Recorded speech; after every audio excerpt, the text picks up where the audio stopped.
Selamünaleyküm hürmetli abunəçilərimiz, Qaladakı hafta sonuna kanalımız podpisçiləri. Bugün 4 avqust 2026 yıl növbətdə hesablamızda X3 mexanika oldu. 2022-23 100% radnoy maşin 83 min nürt türədi. Metan qaz qoyulan təyyar avtomobilimizin naqd plasasında 100 milyon soma Ankara'dan gələn Yusuf Bayamıza verdi. Təbriklərimiz var. Aytayın diləyistik. Gələrinlər mədərşədəmiz. Narxlardan mı? Başqa yerlərə gördüyünüz zaten. Toylara yaxşı günlərimiz nəsib etsin, izolaya versin. Küzətəmiz Satqan avtomobilimizin X3 mexaniki. Maşının kraskesi 100% taza 83 min yürgən metan qoyulan Malibu barı pultu həm müəccitaq.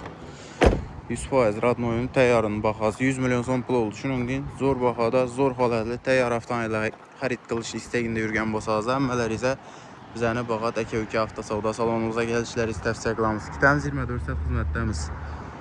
Bu maşınımızdan gələnlər 2 gün bulmadı. Ucuz savdasını qıldıq. Sizlər həmçinin satılan maşınlarınızı o səkkələrinlə uzaq 2-3 gün içində satıb pullarınızdan, nağd pullarınızı bərabərəmiz. Savda zor, klient köp, narxlardan gələ verəsə rəhmət.